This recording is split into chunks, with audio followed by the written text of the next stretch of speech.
pépère. Allez, vite sur le plateau. Oh là là là là là, oh là là là là là là, quelle image. La joie du pistolero à l'arrivée.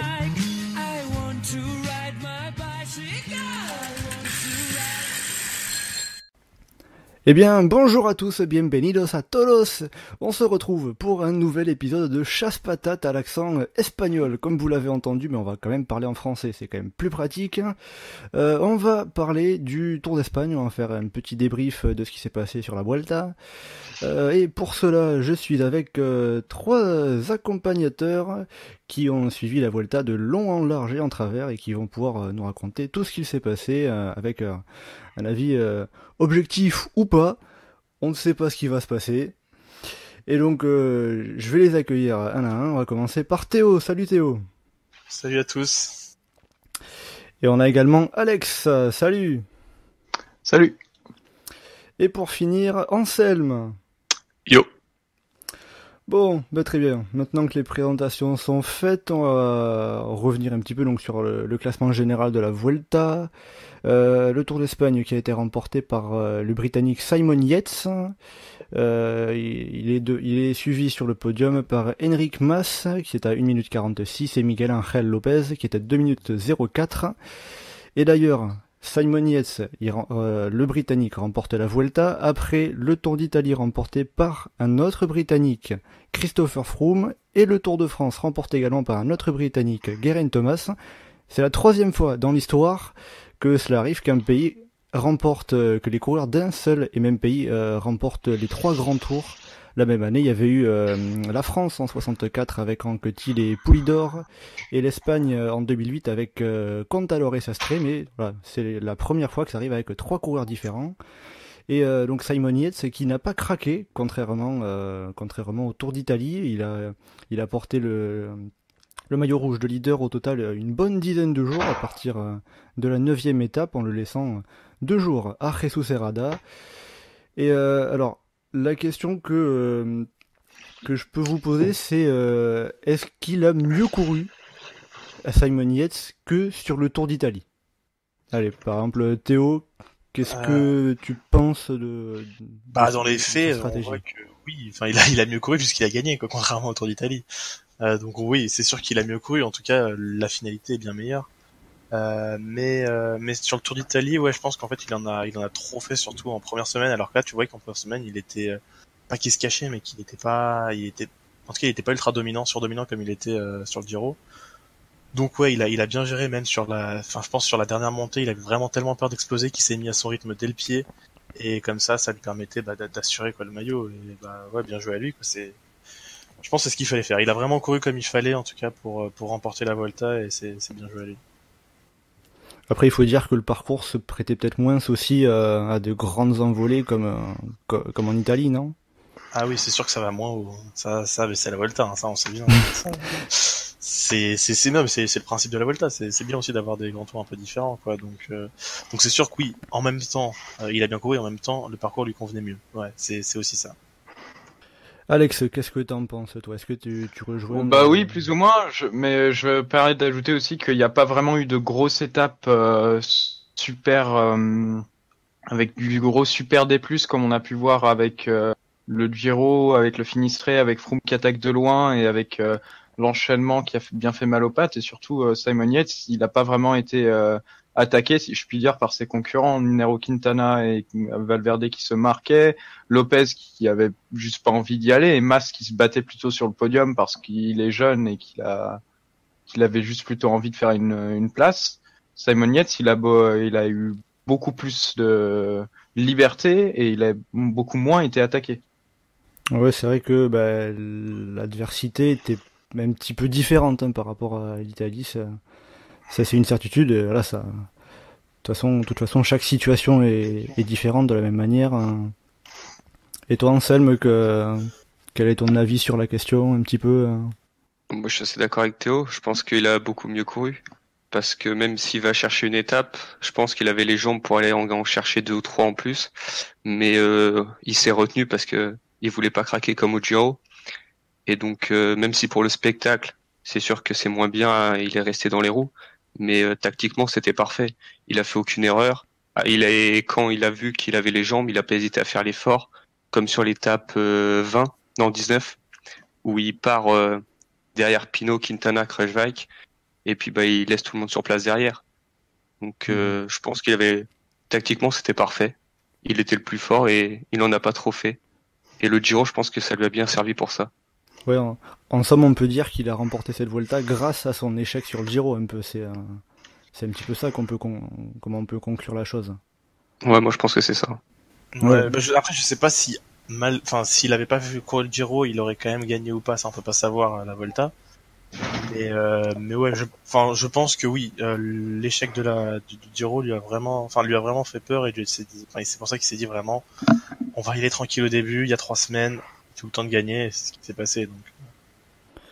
Très bien. Après, de toute façon, voilà, Simon Yates, il a remporté moins d'étapes, hein, seulement une étape à l'arrivée à Les Praeres, donc il a été moins offensif, mais au final ça a été même plus payant. Après, est-ce qu'on a autre chose vraiment à rajouter, à part que il a fait vraiment ce qu'il fallait Après, moins offensif, je suis pas sûr. C'est juste que, en fait, sa force surtout à Simon Yates, c'est qu'à chaque fois qu'il attaque, il a tellement d'explosivité que en fait, il sort tout le monde de sa roue. Du coup, il a pas à se poser la question de alors est-ce qu'on va se rouler, est-ce qu'on va se regarder dans les yeux. Non, lui, il est tout seul. Du coup, il va rouler. Après, des fois, il se fait attraper, mais quasiment sur chaque étape de montagne, il a posé une mine et personne n'a pu le suivre. Et c'est ça en fait qui lui permet de gagner à chaque fois les étapes et gagner un peu du temps un peu partout parce que il a une explosivité vraiment folle quoi.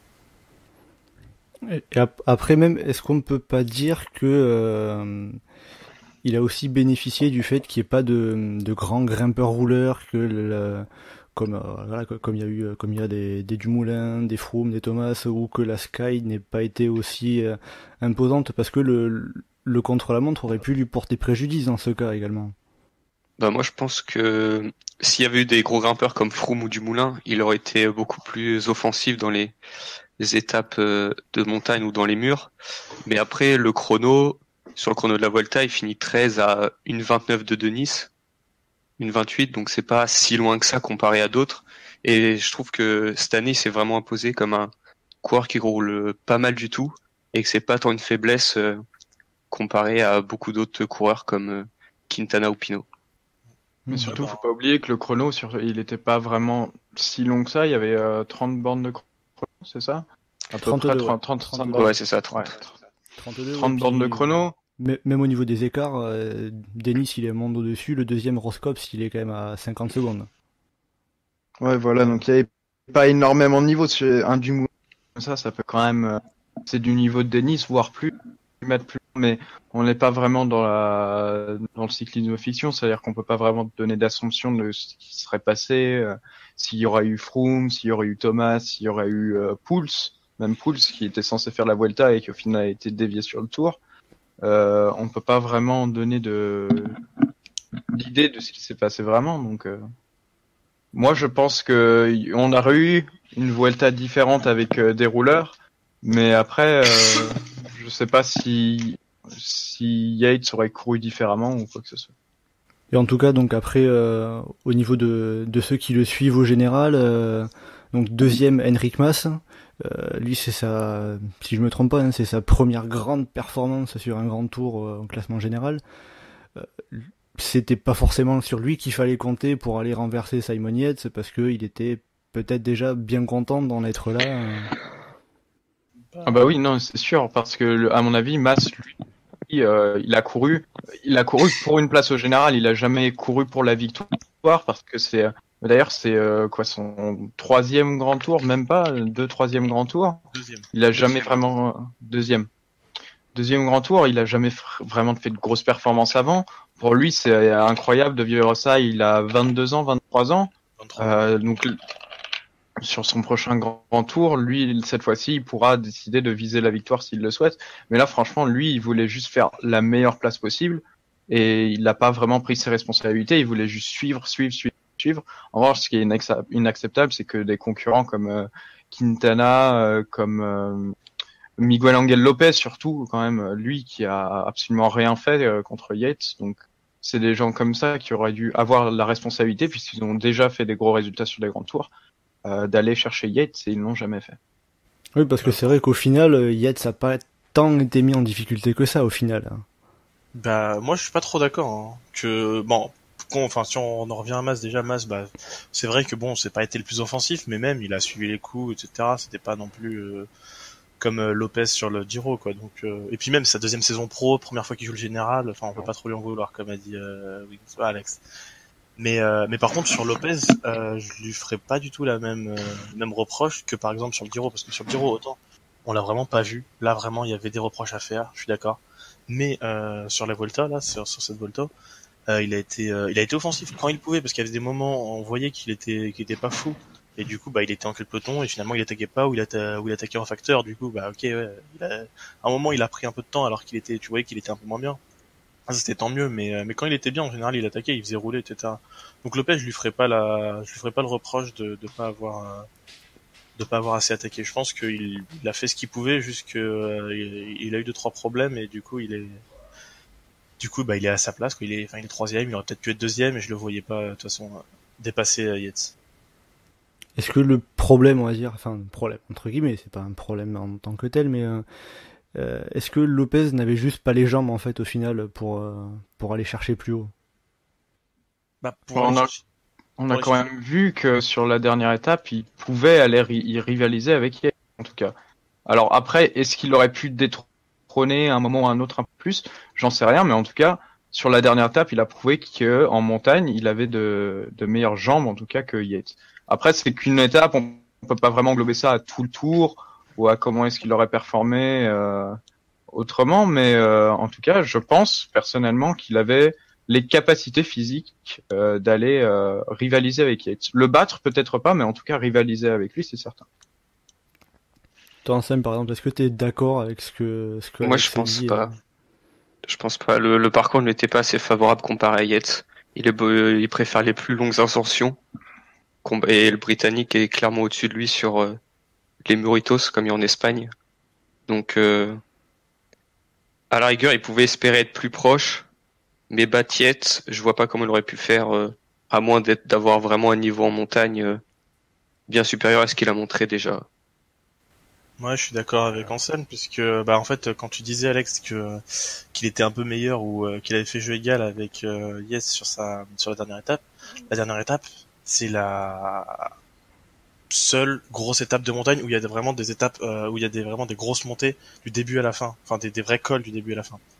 Parce que en général, les étapes qu'il y avait, même quand c'était difficile pendant toute la journée, c'était plus des petites côtes qui étaient enchaînées plein de fois. Et du coup, bah ça fatiguait, mais ça correspondait moins à Lopez que bah. Ouais, mais la question aussi, c'était est-ce qu'il avait les jambes pour aller chercher? Bah, s'il y avait en fait, moi, c'est comme a dit Ansem, c'est vraiment le parcours, en fait. Le parcours, il s'y prêtait pas. Il avait les jambes pour être un peu meilleur sur la haute montagne, mais il y avait pas assez de haute montagne pour qu'il le batte, tout simplement. Bah oui, c'est ce que j'ai dit. Non, bah, moi, j'avais pas compris ça. Si. Okay. J'ai dit qu'il avait les jambes, mais que j'étais pas sûr qu'il aurait pu battre. Tu réécouteras, mais je suis à peu près sûr, c'est ce que j'ai dit. Ok. Ouais, donc en gros, pour résumer, c'est en partie le parcours qui a avantagé Simon Yates. On peut dire ça comme ça. Je pense que si le parcours avait été plus montagneux, ils auraient été sur un pied d'égalité à peu près. Je pense. Mais je pense que Simon Yates aurait clairement pu gagner aussi, encore, parce qu'il était vraiment fort. Et après, donc, sur le coureur qui a été le plus proche de Simon Yates pendant la majeure partie de cette Vuelta, jusqu'à l'arrivée en Andorre, où il a pris un bel éclat, c'était Alejandro Valverde, qui finit 5e au général final, et qui faisait équipe avec Nairo Quintana, et ce qui était certainement un peu le problème de l'équipe espagnole, c'est que le patron Eusebio Unzué, il avait dit qu'il n'y a pas un leader en particulier, il y avait 2 leaders et qu'il n'allait pas choisir entre Valverde et Quintana, comme ça avait été fait pour le Tour de France, entre Valverde, Quintana et Landa. Est-ce que, encore une fois, c'est peut-être ou non un mauvais choix stratégique de la part de l'équipe espagnole? Moi, je pense que c'est difficile à dire. Parce que, comme ça a été pas mal dit sur le forum, avant qu'on arrive en Andorre, Valverde, c'est au balcon de Biscaye, il prend largement l'avantage sur Quintana. Et à ce moment-là, bah, dans la tête des Movistar, ils doivent se dire, bon, on peut jouer la gagne avec lui. donc on va sacrifier Niro. Et là, je pense que tactiquement c'est bien parce qu'au lieu de se reposer sur un potentiel podium, ils veulent jouer la gagne. Après, on sait que Valverde au-delà de 2000 mètres, il a du mal et ça s'est vu directement le lendemain avec. Dès qu'on est arrivé en Andorre, il a vraiment eu du mal et puis à partir de là, je pense que dans la tête, il a pris un coup au moral et le lendemain, il a complètement explosé dans la Galina. Mais quand même, Andorre, c'est quand même un shit show tactique de la part de la Movistar parce qu'ils font attaquer Quintana. Donc ça veut dire qu'ils laissent Valverde assumer la poursuite tout seul. Et quand Yates fait le jump, j'ai absolument pas compris ce qui s'est passé là. Alors, ce qui s'est passé, c'est que Yates fait le jump, donc c'est Valverde qui doit lui-même assurer la poursuite. Donc Quintana il collabore pas, mais il lâche directement après et il n'aide même pas Valverde et en plus il crève, je crois. Donc c'était vraiment le grand n'importe quoi du côté de la formation Movistar. Il y a eu des têtes qui ont dû tomber. Ouais, donc peut-être encore des choses à revoir. La stratégie, ils ont toujours pas trouvé la bonne en tout cas visiblement. Depuis un moment, ils se cherchent. Ah, c'est depuis 2015, un truc comme ça on parle de la tactique Movistar. Mais après, je pense que Valverde, sur la fin de Vuelta, il avait juste plus les jambes. Et Nero, perso, j'arrive pas à savoir comment il peut avoir perdu son niveau comme ça. Donc, c'est un peu un mystère, le Colombien. J'ai une petite idée, mais ça va être censuré, donc je suis pas d'accord. Donc on va censurer cette partie. Ce qui peut expliquer après aussi peut-être que Quintana ne progresse plus autant, c'est que les Colombiens sont connus pour progresser fort tôt et il est peut-être arrivé à son potentiel maximum il y a quelques années. Alors il a peut-être laissé passer sa chance de remporter le Tour en 2015 par exemple. Et après il y a peut-être également le fait que qu'il enchaîne les grands tours, que il fatigue un peu, il arrive pas à trouver la bonne stratégie. Ouais, après il y a peut-être des problèmes de récup au sein même de la Movistar et au sein de fond, mais bon. Après c'est vrai que Valverde il avait aussi fait le Tour de France, mais Quintana je pense que s'il craque de cette manière-là, c'est aussi parce qu'il il s'était pas mal donné sur le Tour de France, il avait fini en mauvais état, etc. Donc il était pas à son top. Contrairement à un Yates, à un Mas, à un Lopez, ils avaient pas cet avantage-là. En tout cas, Kruijswijk, par exemple, lui, il a fait le Tour de France, il s'est donné à fond sur le Tour de France et il a quand même fait une très bonne Vuelta. Aussi, c'est le contre-exemple. Voilà, ça. Il y en a après comme ça qui, même de la même manière, hein, quand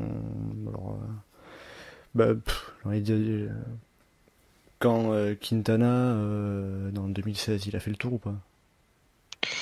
2016, oula. Ouais, oui, je suis tenté de dire oui. J'aurais aussi. Oui, voilà. Oui. Voilà. Quand Quintana il gagne la Vuelta en 2016, juste avant, il avait fait le Tour de France. Il y a des fois, ça va, ça vient. Donc, en fait, t'es en train de démanteler ton propre. C'est pas faux.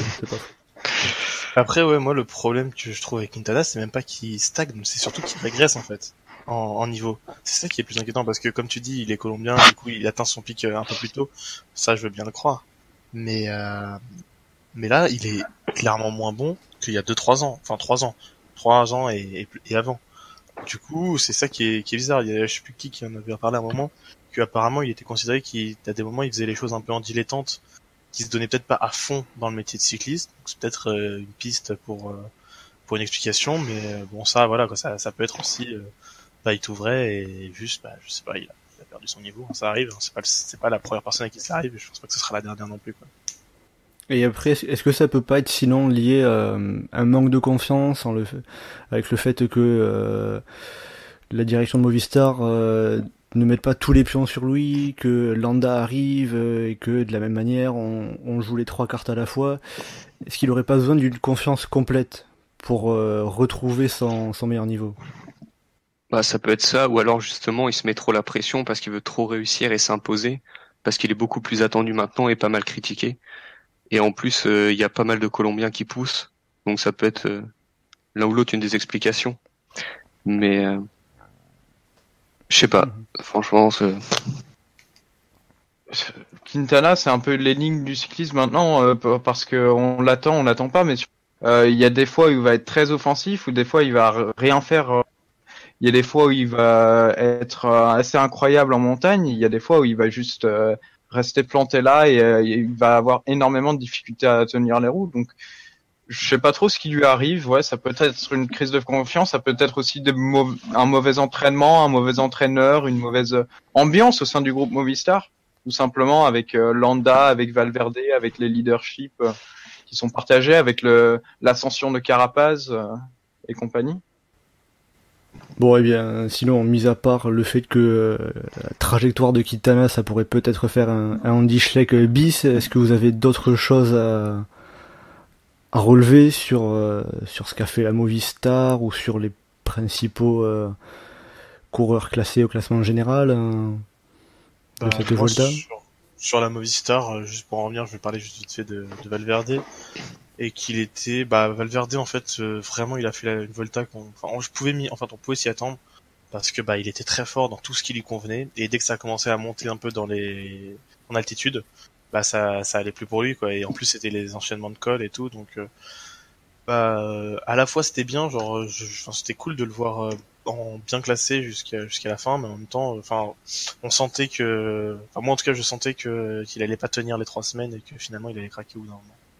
Donc voilà, je disais voilà quoi, c'est pas non plus dramatique quoi. Valverde il joue, il fait sa course quoi à chaque fois, donc c'est normal on va dire. Ouais, moi je pense pas que pour Valverde ce soit une si mauvaise Vuelta que ça, parce que au départ, je pense pas que beaucoup de gens l'auraient vu jouer le podium aussi longtemps, ou encore 5e avec 2 étapes et le maillot vert.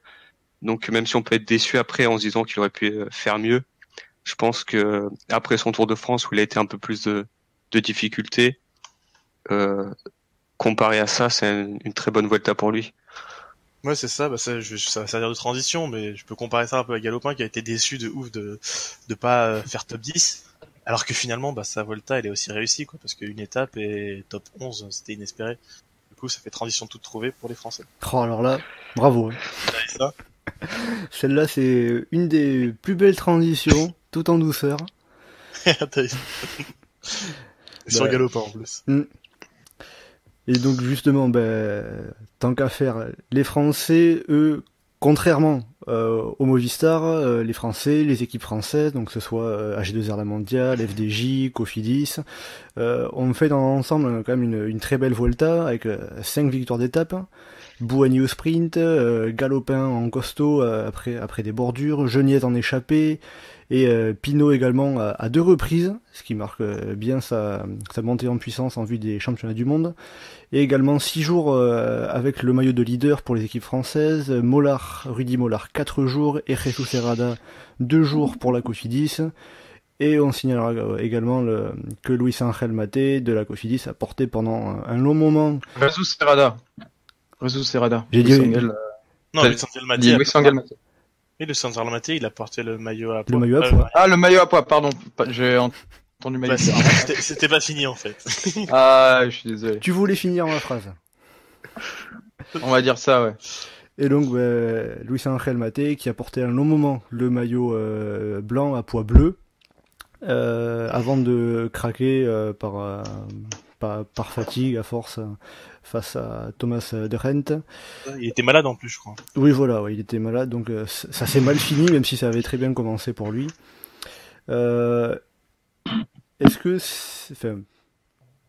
j'ai donné un petit peu des pistes pour cela, mais comment on pourrait qualifier cette Vuelta des coureurs français, des équipes françaises, et même est-ce que c'était possible de faire mieux même? Alors, moi je pense qu'elle est quasiment parfaite, vraiment. Le seul regret, c'est les quelques jours sans de Pinot, qui l'empêche de faire vraiment un super résultat au général. Mais en termes de victoire d'étape inespérée, d'en avoir 5, c'est génial. Surtout la façon, il y en a quand même 3 qui ont été gagnés en costaud, 2 en costaud et une en sortant à la fin, quoi. Du coup, en costaud aussi, on va dire. Et même 4 en costaud en fait. Ouais, bon. J'avais oublié Boigny. Et du coup, ouais, c'est vraiment une super Volta et je pense on peut s'en réjouir, surtout que quand on voit les championnats du monde qui arrivent, ça augure du bon. Après, faudra réussir à bien manager tout ça, mais ça peut augurer du bon en tout cas. Ouais, on aurait bien aimé si on avait un Tour de France avec 5 victoires d'étape, avec les Français qui ont le droit du rêve tout le temps. Moi, je signe tout de suite. Hein. Moi, je pense qu'on signe tous, y a pas de souci. Ah oui, ça, y a pas de souci. Enfin, là où on signerait dès demain, ça serait avoir un Français qui gagne le Tour, mais ouais, même un Français qui gagne un grand Tour, je signerais, mais oui, ça. On en est loin. Oh, loin, pas si loin. Ça dépend du Français. Pour certains, je signe pas. Mais pour en revenir à la Volta, elle est exceptionnelle. Après, parce que Thibaut, il venait pour une étape, il va en chercher 2 en costaud en plus. C'est la première fois que sur un grand tour, il en gagne 2, donc c'est pas vraiment super. Il finit au port du top 5. Donc c'est bien. À côté de ça, on a Galopin et Mollard, qui sont plutôt des punchers baroudeurs qui vont chercher un top 15 tous les deux. Donc c'est top. Et puis Boigny qui va reprendre un peu la confiance. Donc pour Cofidis, il pouvait pas espérer mieux parce qu'il avait vraiment du mal ces derniers temps. Ouais, et puis tu signalais le Pinot qui gagne pour la première fois sur la Volta. Ça fait que du coup, il rentre dans le cercle un peu fermé des coureurs qui ont gagné sur les 3 grands tours, le Giro, le Tour de France et la Volta. Je crois qu'il y en a même pas une vingtaine encore en activité. Donc ça aussi, c'est quelque chose qui va vraiment compter pour lui, même pour les années à venir encore. Ah bah carrément, il va prendre comment dire, il va prendre du standing. C'est plus un petit grimpeur qui va gagner des échappées sur le tour ou jouer un fond de top 10. Là, il s'est vraiment montré comme parmi les grands grimpeurs de sa génération. Et il y a de quoi, pourquoi pas rêver à une victoire de grand tour prochainement. Surtout une victoire au championnat du monde, ce serait encore mieux.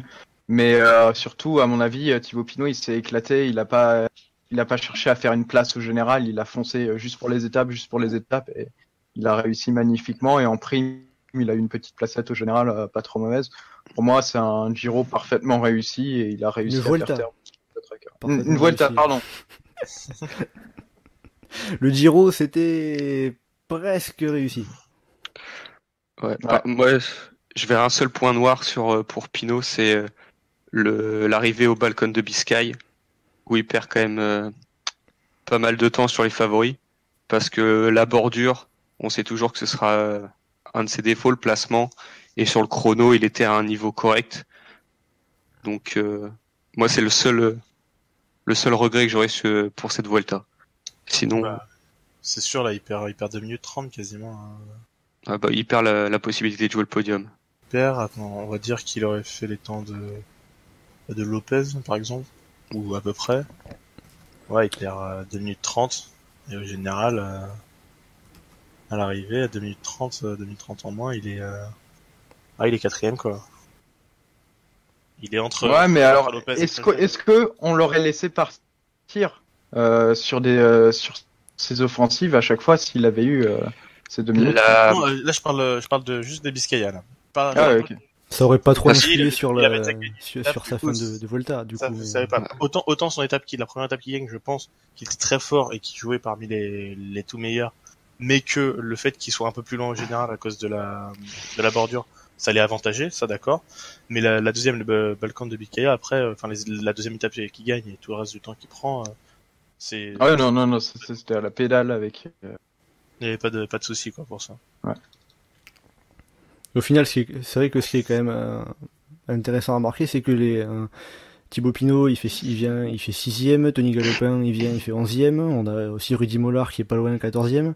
C'est des coureurs qui étaient pas venus viser le général, et au final, ils s'en sortent avec une très bonne note, quand même. Ouais, la seule déception, moi, je dirais pour les Français, c'est Hubert Dupont qui n'y parvient pas à faire son top 20. Ah, après, il a 38 ans, après, si je me trompe pas, 37. 37. Bah, il va sur ses 38. Ouais. Après, voilà, il commence à prendre un peu de l'âge, et là, il a fait 2 grands tours dans la même année, il avait pas fait ça depuis 2014, donc faut arriver à l'encaisser après quand même. Non, mais c'est sûr.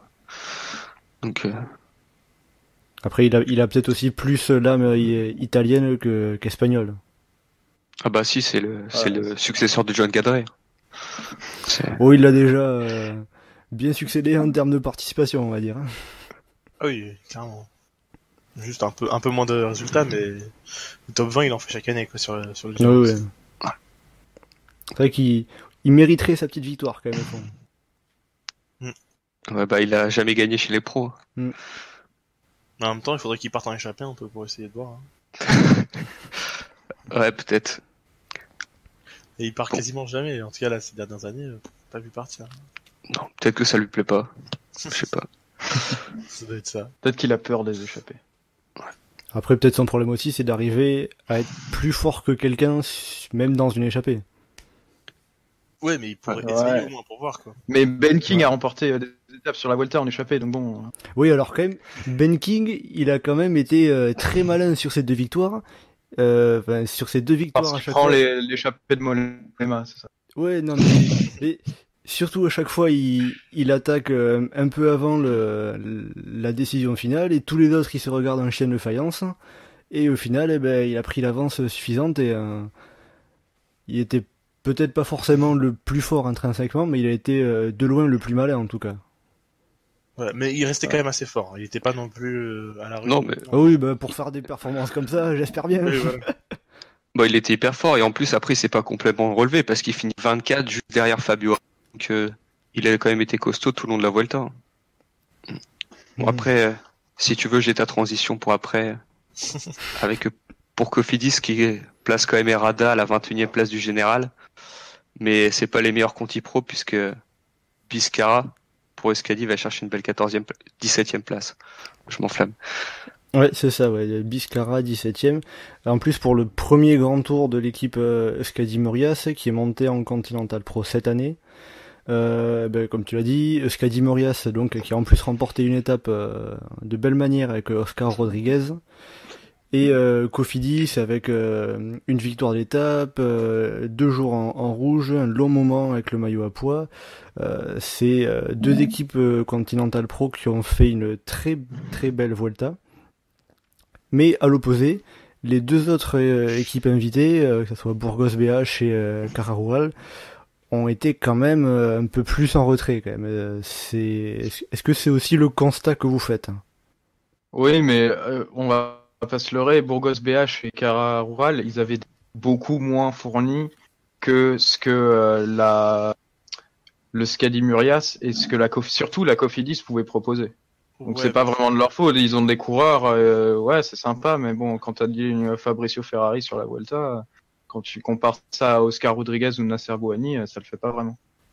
Bon, enfin, Oscar Rodriguez, on t'aurait dit qu'il gagnait une étape avant la Volta, je suis pas sûr que t'aurais parié dessus. Hein. Ouais, mais il est bien meilleur en montagne. Hein. Bah oui, mais est-ce que tu le savais? Genre par rapport, genre avant la Volta, t'aurais dit entre Sergio Pardilla et Oscar Rodriguez qui allait faire la meilleure Volta? Moi j'aurais dit Pardilla, hein, franchement. Ah pareil, j'aurais dit la même chose. J'aurais dit Pardilla clairement. Parce que ou même Christian Rodriguez, tu vois. Christian Rodriguez, pour moi, je pensais qu'il était pas trop mauvais. Et même Cara ils ont quand même Soto qui a fait des belles places. Bah il a fait 4 sur une étape Soto et puis même Christian Rodriguez qui a joué le général, j'ai l'impression, il finit 25. C'est pas exceptionnel mais ça reste correct et puis ils ont eu Mas Bonnet qu'on a pas mal vu à l'attaque. Ouais. C'est vraiment la Burgos Burgos qui a été complètement invisible. Parce que malgré quand même le renfort chez Burgos de Yetzebol qui il avait porté le maillot rouge l'an dernier, il a quitté Manzana Postobon pour venir chez Burgos pour faire la Volta. Alors pourquoi? Il l'a pas porté l'année dernière. Le maillot rouge c'était virtuel, il était virtuel. Ah, il était virtuel. Ouais. Mais en plus Bol il était dans la bonne échappée avec Welace et Ouais. Et il a lâché à 5 bornes à peu près. Et je ne sais plus l'autre, le Norvégien là. Bistrom. Bistrom. Ouais, c'est ça. Et il est même pas assez fort pour les suivre. Ouais. Donc c'est dommage. Je pense que c'est lui qui a voulu aller à la Burgos pour refaire la Volta. Non, c'est ça, ouais, il voulait faire un grand tour. Ouais, je pense. Mais ouais, la Burgos c'est un peu un échec. Après, c'est une équipe espagnole qui vient de monter, donc oui, je comprends les organisateurs de vouloir les amener. Oui, après il faut le temps qu'il se construise, qu'il se maintienne. Mais ça serait quand même dommage qu'il y ait encore une équipe soit qui redescende, soit qui arrête, parce qu'il y en a quand même plein encore cette année. Mais c'est vrai que cette Vuelta montre aussi que même Cara Rural n'est plus la première équipe espagnole en Continental Pro. Ouais, enfin, ils ont surtout été premiers pendant un moment parce que c'était la seule. Ouais. Oui, voilà, mais maintenant que Skadi ils sont montés juste cette année, et ils font une saison extraordinaire quand même. Oui, ils font une bonne saison. Donc on peut dire que tout l'ensemble de leur œuvre sur cette Vuelta, ça récompense un petit peu leur bonne saison, ça signe dans le mort. Ça donne envie de continuer, et surtout à des gens comme Landa. D'ailleurs, je croyais que son projet à terme, c'était d'ailleurs de rejoindre l'équipe Skadi Murias. C'est pas celle-là. C'est pas celle-là. C'est l'autre, c'est la fondation. C'est la fondation de Skadi. Ah, la fondation de Skadi. C'est compliqué, voilà, avec les frères Izaguirre, je crois aussi. Ça, ouais. Voilà. Et d'ailleurs, il y a peut-être. Je sais que les deux équipes sont pas toujours d'accord. Oui, parce que Skadi Murias prend des coureurs non basques, contrairement à la fondation de Skadi. Enfin, c'est compliqué. Mais ça c'est bien quand même de revoir une équipe basque à ce niveau. Quand on voit la ferveur qu'il y avait dans l'école basque, tout le monde qu'il y avait, c'est beau quand même. Ah ouais. Euskaltel le manque. Ouais, c'est ça. Parce que franchement, le orange, c'était magique. Ça manque. Bah c'est ça, non mais maintenant t'as une nostalgie quoi quand tu vois du orange sur les routes. Enfin, quand tu regardes le drapeau basque. On aura peut-être la CCC BMC l'année prochaine. Oh non. J'espère pas, tu vois. Orange, non. Bon, en tout cas, leur objectif c'est à une des deux, ça serait d'arriver dans le World Tour. On verra si un jour ou pas ils y arrivent dans le World Tour, peu importe la forme que ça prendra, parce que vu comment c'est parti, ça peut être amené à changer. Mais du coup, puisqu'on a encore un peu de temps, faire une nouvelle transition super. Oui, là, moi par contre, j'ai pas bossé les transitions. Je vous ai laissé travailler ça. Yann Aberastori, le fameux sprinter de la Skadi Murias, qui a quand même fait 3 top 10. Merci. Eh oui. Allez, jingle sprinter. Bon, les sprinters. Les sprinters sur la Vuelta, ils sont pas trop à leur avantage quand même. Hein. Allez. On peut pas le nier quand même. Mais on a quand même Viviani qui a remporté 3 étapes et Bouhanni une étape.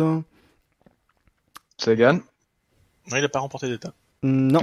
Ouais, mais très régulier sur le. Il fait très souvent deuxième. Il fait 2, 3, 4, 5, mais.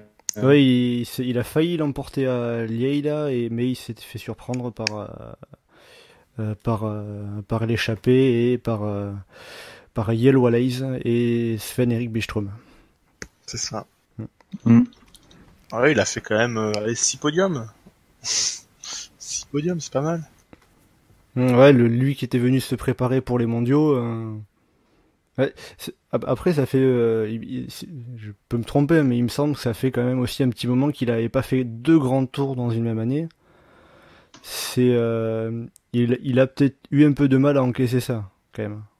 Ouais, c'est vrai que d'habitude il fait tout le temps le Tour de France. Là, il a fait les 2. C'est vrai que j'ai pas réfléchi la dernière fois qu'il a fait ça. Je suis même pas sûr qu'il avait déjà fait une fois en fait. Si, alors il a pas fait le Giro une fois. Alors j'ai regardé, il a fait. Je crois pas. Il a fait 2 fois, 2014 Tour de France, Tour d'Espagne, 2015 pareil.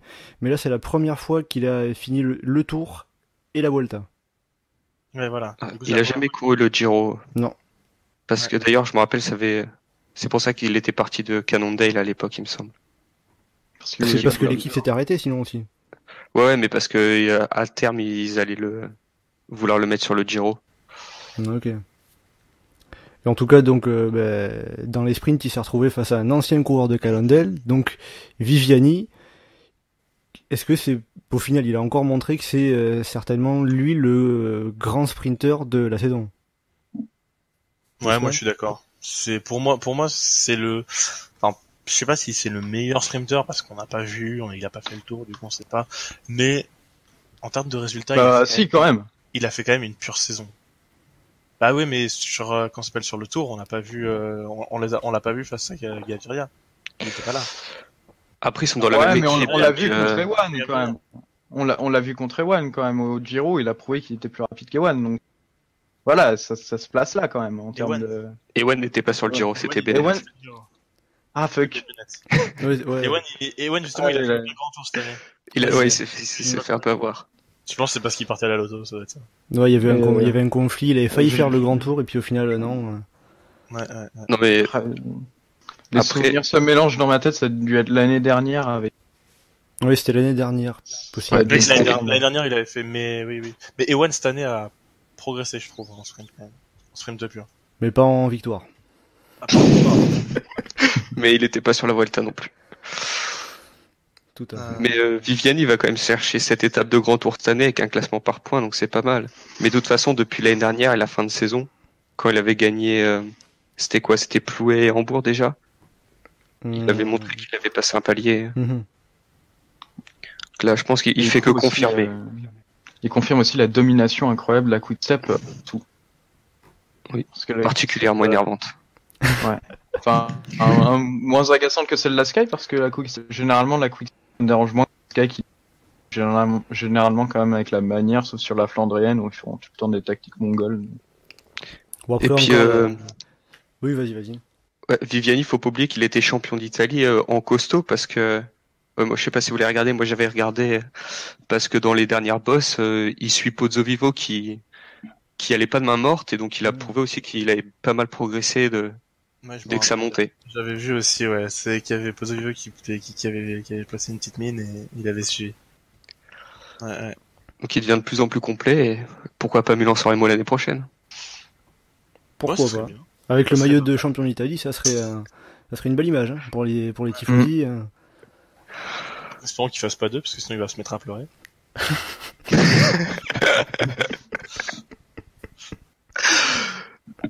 Voilà, c'était la petite pique alors que je l'aime beaucoup, mais bon. De la pure méchanceté. Voilà, sinon en sprinter qui ont un peu surpris, je sais pas si c'est surpris, mais les deux justement les deux Conti, Soto et Aberastori, c'était pas mal, mais sur Aberastori j'entendais mieux, mais je crois qu'il a été blessé au début en arrivant sur la Vuelta. Il a surtout un problème de placement. Ah d'accord. Sans faire rager quelques-uns sur le forum, supporters basques. Euro quelque chose. Voilà. Mais souvent c'est ça, il part de très loin et finit très fort. Sinon, moi j'avais Van Poppel aussi qui était pas trop mal. Il lui manque juste une victoire, mais un peu décevant quand même, je trouve, Van Poppel. La seule fois où il était vraiment impressionnant, c'est sur comment elle s'appelle l'étape que gagne Valverde à Almaden, où il fait 3e. Linares. Ouais, Linares. Ouais, c'est celle-là. Ouais. Il finit derrière Sagan et Valverde. Oui, avec l'arrivée en boss, ouais, tout à fait. Très impressionnant parce qu'il a vraiment bien tenu, quoi. Après, je pensais que c'était Georges Bennett au départ, je me suis dit. Et après, en fait, non. Après, il est quand même en dessous que Viviani. En dessous du Viviani. Oui, en sprint pur, il était moins bon. En sprint pur, le deuxième meilleur, enfin, le troisième meilleur, c'était Nizzolo. Qui à son habitude fait des places mais gagne pas. Voilà, ça c'est la spéciale Nizzolo, hein, mais qui était pas mal aussi à Linares, puisqu'il fait 5. Ouais, très costaud.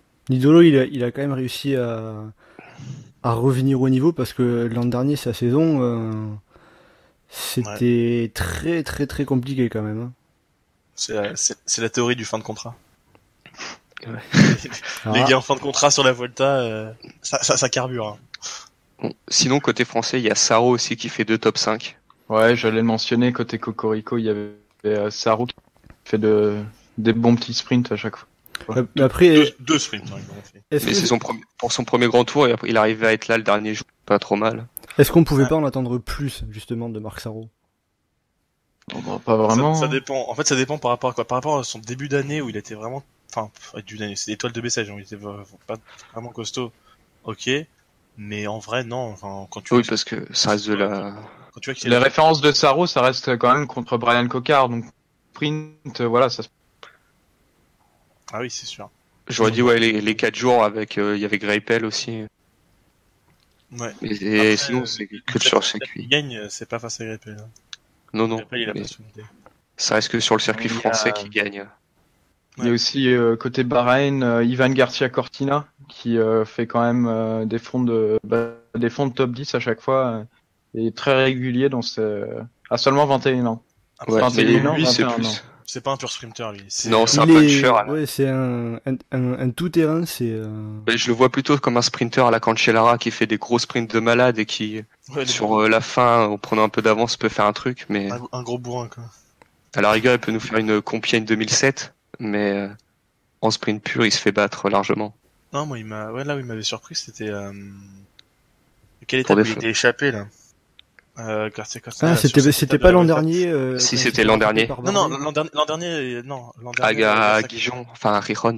Rijon, non, c'est quand il avait perdu face à De Gent. Non, mais là, cette année, il avait été en échappé un moment. Il avait tenu sur des gros cols. Hein. Ah oui, il est en haute montagne, mais Ouais. de laquelle? Mais je m'en rappelle plus. J'ai plus la mémoire. Je m'en rappelle plus quelle étape c'était. Mais c'était une étape, où les échappés étaient partis et lui, il était là. Enfin, sur moi, ça m'avait surpris. Après, il avait craqué au bout d'un moment, mais ça m'avait surpris de le voir là parce que je le savais, bon puncher, bon bourrin, genre qui marche bien sur le plat et qui savait sprinter. Par contre, sur les vrais cols, ça m'a un peu surpris. Mais c'est un bon 4x4. Ouais, c'est ça. C'était pas l'étape que Woods avait gagné? Non. Balcon de Biscay. Ouais. L'étape de Wood, j'ai vu que la fin. Et... Ouais, je l'ai pas vu cette étape. Je sais pas. À l'étape de Woods, j'ai vu que la fin. Non, c'est une autre étape. Je sais plus. Ouh là là, alors ça remonte alors. Hein. On va chercher dans. Ah non, mais il a pas fait forcément un super résultat, je sais pas, mais parce qu'il a dû se faire attraper ou je sais pas quoi. Mais il était là pendant un certain temps, quoi. Ouais. En tout cas, c'est vrai que il fait partie des bons sprinters, ceux qui ont une bonne pointe de vitesse, mais il hésite pas à partir en échappée, quoi. Ça, c'est quelque chose qu'on peut pas lui enlever. Même j'ai envie de dire, moi, enfin, quand j'ai cherché un peu à quel coureur on pouvait l'identifier, moi, ça m'a fait penser à... C'est un peu loin, mais Heinrich Hausler, quand il a gagné sur le Tour de France en 2009. Ah, exact. Voilà. Il serait tout voilà, à fait c'est capable de faire Lagos ce de genre de choses. Covadonga. Apparemment, c'est Lagos de Covadonga. Ouais, C'est ce que j'aurais dit. C'est ce que j'aurais dit aussi, mais j'étais pas sûr. Ouais, mais c'est ça, c'est un peu un profil à la Hausler. Ouais, voilà, capable de sprinter très bien et de faire des petits coups en moyenne montagne, pas en très haute altitude, mais en moyenne montagne. Et sur une course comme la Vuelta, il a un bon terrain en sa faveur, quoi, en tout cas. Bon, et ben du coup, comme on a encore un peu de temps et pour terminer, on va dire, de parler de cette Vuelta un peu dans les détails, ce que je vous propose, c'est de faire un petit débat sur quel a été pour vous le meilleur grand tour de l'année entre le Giro, le Tour et la Vuelta. Quel grand tour vous a le plus passionné, on va dire. Allez. Moi, c'est la Volta, clairement. Parce que le Giro, même si ça a été hyper cool, pas mal de suspense, il y avait toute l'affaire autour de Froome qui m'a pas mal gêné. Et j'ai pas réussi à profiter autant de ça, de son exploit sestrière, tout ça. J'étais pas autant enthousiaste. Et puis le Tour, il a été très aseptisé. Et clairement, je me suis ennuyé. J'ai pas pris, j'ai suivi parce que je sais pas pourquoi d'ailleurs. Mais parce que t'aimes le vélo et que ouais, c'est ça. Parce que t'aimes te faire mal. Ouais, bah c'est ça. Non, mais parce que j'étais obligé, on sait jamais. Mais non, franchement, la Vuelta, j'ai vraiment pris beaucoup de plaisir. Ça faisait longtemps sur un grand tour, parce que je les ai pas tous suivis ces dernières années, donc là. Cette année, c'est un peu l'inverse de ce qu'on a normalement. On a une Vuelta qui est passionnante et un Tour où on se fait chier. Non, alors, c'est habituel. Le Tour, ces dernières années, c'est habituel quand même. Voilà. Ça fait quelques années que le Tour est souvent chiant, et surtout que la Vuelta, en fait, vu qu'ils vont des courses de côte assez régulièrement, c'est chiant pendant une partie de l'étape, mais au moins on sait qu'il y a des moments où c'est pas chiant et qu'il y a des attaques, et du coup, voilà quoi, c'est une valeur sûre les courses de côte, c'est pour ça qu'ils en mettent aussi. Hein. Et puis il y avait le comment dire, est-ce que Rodriguez allait enfin gagner une Vuelta, tout ça, ça rajoutait pas mal de suspense. Ah oui, à l'époque. C'était 2011 là, avec Esquiedal. 2012. Mais c'était le Giro en plus, Esquiedal. C'est vrai que ça, ce que tu dis, Théo, c'est un peu, on va dire, le paradoxe de la Vuelta, quoi. C'est un parcours qui est particulier, on va dire. Pas très apprécié par. Voilà, qui est. Par grand monde. Voilà, qui. On peut même dire à chier. Oui, Ah, voilà. En fait, c'est juste un parti pris qui est chiant pour nous. Qui est de mettre en avant les courses de côte. C'est ça. C'est ça. Mais il en faut. Voilà. Il en faut un grand tour comme ça. Voilà. Mais après, voilà, c'est pas mal parce que ça permet de sacrer un Simon Yates. Alors que, comme on a dit avant, un Simon Yates, peut-être que sur un Tour de France où, on a vu sur le Giro, il a craqué, et il aurait peut-être pas pu gagner. Il aurait peut-être pu gagner, mais il y avait moins de chances en tout cas qu'il gagne. Et du coup, ça permet de varier un peu les profils. Comme avant, pendant longtemps, sur le Tour, c'était enfin, même si maintenant c'est encore le cas, c'était les rouleurs grimpeurs parce qu'il y avait 120 bornes de chrono. Maintenant, il y a moins de bornes de chrono, mais c'est les grimpeurs, mais ça reste les rouleurs grimpeurs. Bon, c'est bizarre, mais bon. Oui. C'est ça, bon, on va pas polémiquer dessus. Et du coup, pour revenir au débat, ouais, clairement, le Tour, c'était le pire des grands tours. Ça, je pense qu'il n'y a pas trop de débat à avoir. Et après, un peu comme l'a dit Anselme, c'est que, au niveau juste, si on prend juste le scénario, le Giro est de loin le plus beau grand tour. Ça, il y a pas de souci. Genre, le scénario du Giro est quand même fou, quoi. Genre les craquantes qu'il y a, les coups de Froome, etc. Mais comme il a dit, le contexte en fait ruinait vraiment énormément le plaisir qu'on pouvait avoir à le suivre, en fait. Le contexte faisait aussi partie du fait que le Giro a été aussi, apprécié et détesté de gens. C'est justement parce que Froome gagne dans cette tension assez incroyable et ce qui en fait un grand tour dont on se souviendra. C'est oui, c'est sûr. Ça, c'est oui, sûr. l'attention aussi. C'est le Giro de la controverse, avec le départ en Israël en plus, tout ça. Ouais, donc, alors ça... ils ont tout fait pour qu'on parle d'eux. Là, on peut dire qu'ils ont tapé dans le mille à ce niveau-là. Entre Froome, Israël. Ouais. Mais et du coup, oui, pour en revenir, du coup, moi personnellement, je pense que j'ai quand même préféré le Giro parce que c'était quand même trop fou, beaucoup trop fou pour le mettre devant la Vuelta. Parce que la Vuelta, on va dire, c'était un peu attendu, quoi, ce qui s'est passé. Il y a pas eu trop de grosses surprises. Il y a eu des surprises surprise au final, genre quand on voit Mas qui fait deuxième, ça c'est une surprise. Mais dans le scénario des courses, finalement, c'était des scénarios prévisibles, quoi. Genre c'était toujours un peu la même chose, quoi. Il y avait pas de méga grosses attaques et de renversement de situation et de gros craquages, ça il y a pas eu. Du coup, ouais, je mettrais plutôt le Giro quand même devant. Et toi, Alex, plutôt Giro, Tour ou Vuelta? Oula, moi pareil, je mettrais le Giro juste avec le gros retournement qu'on a eu et les attaques de Yates qui ont vraiment lancé énormément de. C'était enfin du cyclisme offensif, comme on peut dire, comme on avait attendu, tandis que le Tour c'était juste chiant. Et puis derrière la Vuelta, comme disait, on s'attendait un peu aux surprises, au fait qu'il y ait du mouvement, parce que justement il y a ces courses de côte tout le temps et surtout il n'y avait pas la Sky qui verrouillait tout, donc du coup on n'avait pas de course ultra chiante. Moi j'ai préféré le Giro juste pour l'étape de Bardonecchia en elle-même et le climat de tension qu'on a eu et les attaques de Yates tout simplement. Voilà. Bon, c'était une très longue phrase. Ouais, mais tu l'as fini. Moi, après, c'est vrai que de la même manière, le Giro, il a été animé, mais j'en ai pas profité à 100% parce qu'il y avait toute cette atmosphère autour, que il y avait ce petit arrière-goût qui te dit que il y a un problème au fond, peut-être. Il y avait toujours ce petit arrière-goût et c'est vrai que ça a gâché globalement ce Giro. Après le Tour de France, malheureusement c'est un peu stéréotypé. Après que faire pour changer, c'est très compliqué parce que à part les étapes de plat, on peut les rendre un peu plus punchy, mais sinon la montagne, on va pas interdire à la Sky d'imposer leur tempo comme ils le font. Et voilà, ils ont bien raison puisque ça marche. Et après la Vuelta, c'est intéressant, mais tu sais à quel moment il faut allumer la télé et tu sais que c'est pas longtemps avant l'arrivée. C'est là où c'est un petit peu voilà, le contre-coup du choix de faire beaucoup de courses de côte. Donc un peu partagé entre les trois quand même. Voilà, c'est Après le Tour, moi je trouve qu'il a un avantage, c'est que Thomas a gagné. Et de la Sky, ça va faire partie des 2-3 coureurs que j'aime bien, donc c'est sûr que j'étais beaucoup plus content que Thomas gagne que par rapport à Froome. Froome. Voilà, c'est un avantage. Il fallait bien en trouver un pour le Tour. Après, c'est sûr que quand Geraint Thomas, tu le vois en dehors du vélo, tu dois t'amuser. Cool. Il a l'air trop cool. Ouais. Je crois que ça y racontait après la première victoire de Froome. Il a fait son enterrement de vie de garçon. Le lendemain, il s'était réveillé. Il avait toujours sa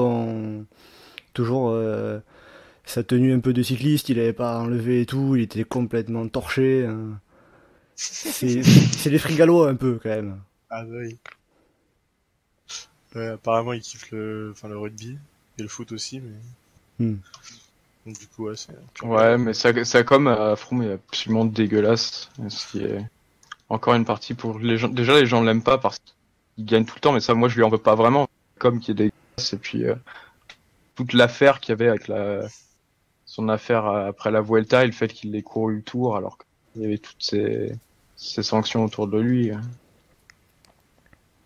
Après ça, c'est plus la Sky dans l'ensemble.